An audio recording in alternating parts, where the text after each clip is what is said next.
E aí, pessoal? Prontos para mais um mergulho profundo com a gente? Hoje a gente vai desvendar essa resolução do CNJ que está dando o que falar.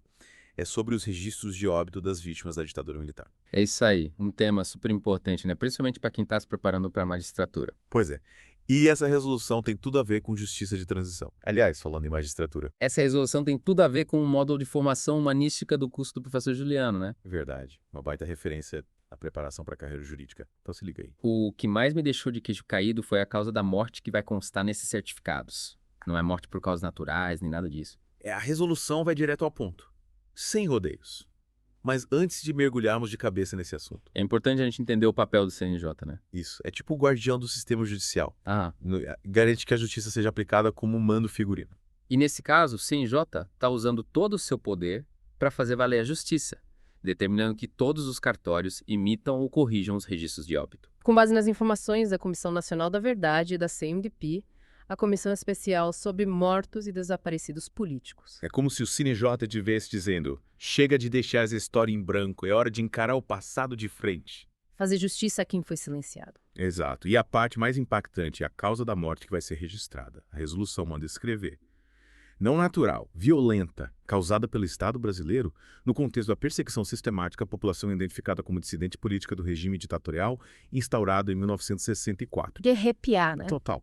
Essa declaração coloca a responsabilidade diretamente nos ombros do Estado. Imagina o peso disso. Tanto para as famílias das vítimas quanto para a história do Brasil.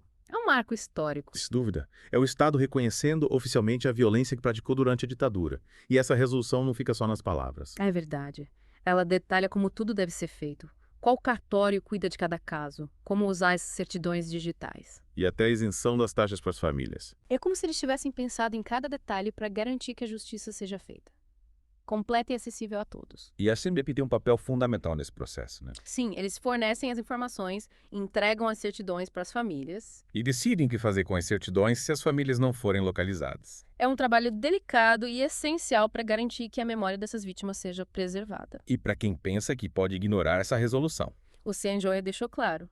Recusa em cumprir as determinações pode resultar em punições. É para mostrar que estão falando sério. Com certeza. E essa resolução não surgiu do nada. Ela se baseia em leis anteriores, como a de 1995. Que já reconhecia as mortes e desaparecimentos durante a ditadura. Exatamente. E a de 2011, que criou a Comissão Nacional da Verdade. Ou seja, essa resolução é mais um passo na busca por justiça e reparação. Falando em justiça, essa resolução abre um leque enorme de possibilidades, né? Sem dúvida.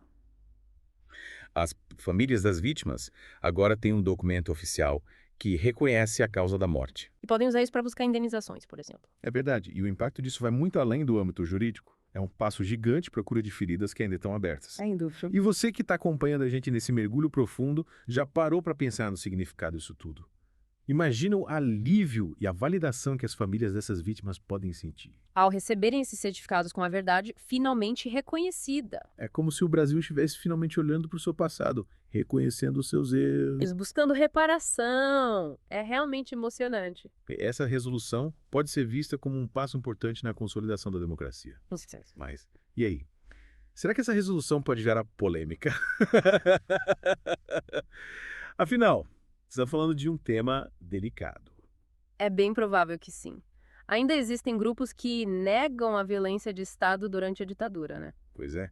Mas, na sua opinião, essa resolução é fundamental para quê? Para que a gente possa ter um debate honesto e transparente sobre o nosso passado. Verdade.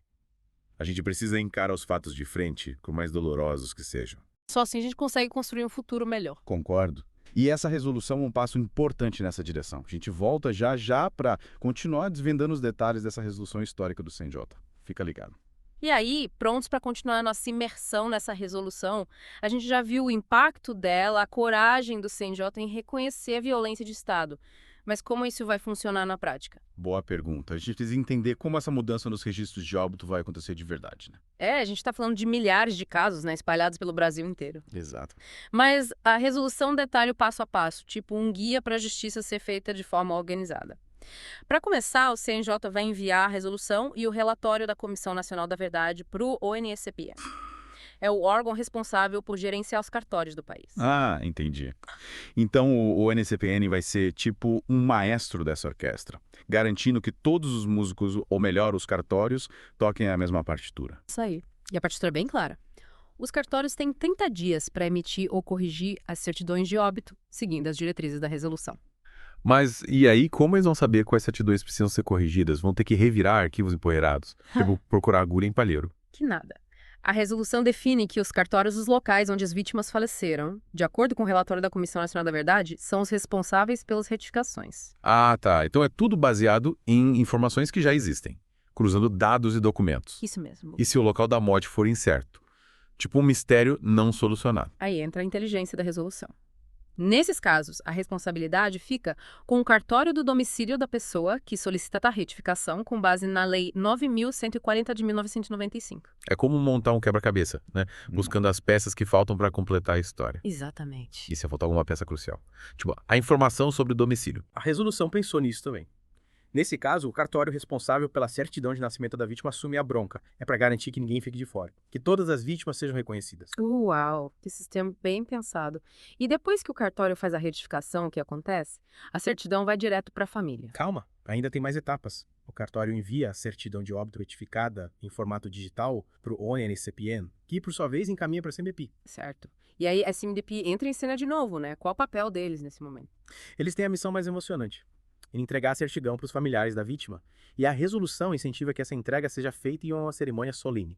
Nossa, que emocionante. Imagina o significado desse momento, né? Receber a certidão com a causa da morte reconhecida oficialmente, depois de anos de luta e espera. É como se a justiça finalmente encontrasse o seu caminho de volta para casa. É de arrepiar. É a história sendo recontada, a verdade sendo restaurada. Mas e se os familiares não forem localizados? É como se a justiça perdesse o endereço, né? Pois é, mas a resolução prevê essa possibilidade também. Nesse caso, as certidões serão armazenadas em museus ou outros espaços de memória. É como garantir que a história dessas vítimas seja preservada. Que a memória delas encontre um lar. Exatamente. E me chamou a atenção a isenção de taxas para a emissão dessas certidões. É como se o acesso à verdade fosse um direito inalienável, né? Sem custo algum. É isso aí. A resolução garante que as famílias não precisem pagar nada para ter acesso a esse direito. É mais um passo para garantir que a justiça seja acessível a todos. E para os cartórios que pensarem em dar mais de João sem braço. A resolução é bem clara. Recusar-se a cumprir a determinação significa encarar o juiz corregedor e responder por seus atos. É, coisa séria. Recusar-se a cumprir a resolução implica em medidas disciplinares. É o CNJ mostrando que não está para brincadeira. Que a justiça precisa ser feita, doa a quem doer. Sem dúvida. E a resolução também é flexível, né? Permite que familiares, a CNDP ou o Ministério dos Direitos Humanos solicitem a retificação de óbitos que não constem no relatório da Comissão Nacional da Verdade. Sim, a resolução abre espaço para que outros casos que porventura não tenham sido contemplados no relatório também sejam reconhecidos. É um processo em constante construção, buscando abarcar todas as vítimas da ditadura. Como uma concha de retalhos que aos poucos vai se completando. Isso. E essa concha de retalhos tem um forro bem resistente, né? A resolução tem base legal sólida, está em sintonia com a Constituição Federal, a Lei dos Registros Públicos. E outras leis que tratam do tema. É como uma árvore com raízes profundas, firmemente plantada no solo da justiça. A resolução se ancora num arcabouço legal robusto, o que garante a sua legitimidade e efetividade. É a força da sociedade civil se unindo à força da lei para fazer a justiça prevalecer. E essa resolução representa um marco importante na busca por justiça de transição no Brasil, né? É como se a gente estivesse fechando um ciclo, reconhecendo as feridas do passado para poder curar as feridas do presente. Com certeza. O reconhecimento da responsabilidade do Estado pela violência cometida durante a ditadura é fundamental para a gente construir um futuro mais democrático e justo. E essa resolução é como uma semente plantada nesse solo fértil, né? Abrindo caminho para outras medidas de reparação, como indenizações e a responsabilização individual dos agentes que cometeram crimes durante a ditadura. Exatamente. É como se a justiça estivesse criando raízes, se espalhando e florescendo em diversas áreas. O reconhecimento da verdade é o primeiro passo para que outras medidas de justiça sejam implementadas. E a gente se despede por aqui da segunda parte do nosso mergulho profundo. Mas preparem-se, porque na próxima parte a gente volta para discutir as possíveis implicações e desafios da implementação dessa resolução. Até já! E voltamos para a última parte do nosso mergulho profundo.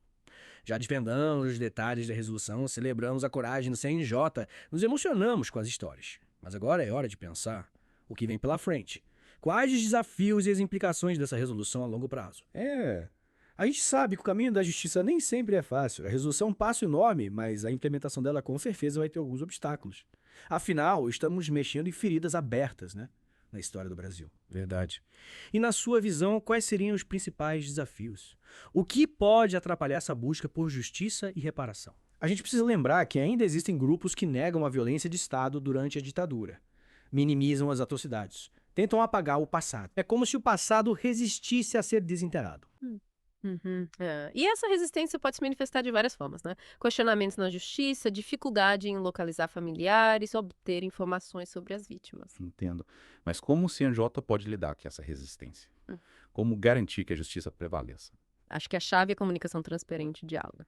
O CNJ precisa explicar para a sociedade a importância dessa resolução, mostrar o embasamento legal, os benefícios para todos, mostrar que justiça não é vingança. Mas sim um passo para cura e reconciliação. Isso. Claro, o CNJ precisa estar preparado para lidar com as resistências, de forma firme e justa, garantindo a segurança dos envolvidos e tomando medidas contra quem tentar obstruir a justiça. A busca pela verdade e reparação não pode ser silenciada. Com certeza.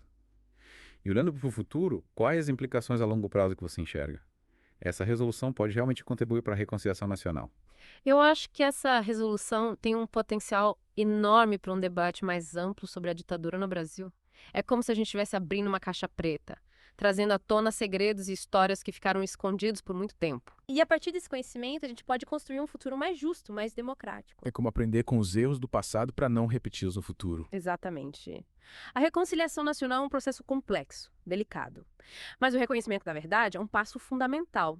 A resolução pode ajudar a romper o silêncio, dar voz às vítimas e promover um diálogo mais honesto sobre o passado. E a partir desse diálogo, a gente pode construir pontes, reconstruir laços, fortalecer a democracia. É lindo, é inspirador ver como essa resolução, que trata de um tema tão difícil, pode ter um impacto tão positivo.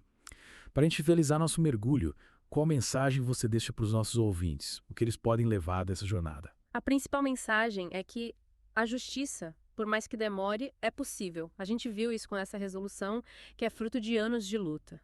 E que a busca por justiça e reparação é um dever de todos nós. É preciso manter viva a memória, lutar contra o esquecimento, garantir que os erros do passado nunca se repitam. Perfeito. E é com essa mensagem de esperança que a gente encerra o nosso mergulho profundo no The Deep Dive. Esperamos que vocês tenham gostado da nossa análise dessa resolução histórica do CNJ. Continuem ligados para mais análises e reflexões. Até a próxima.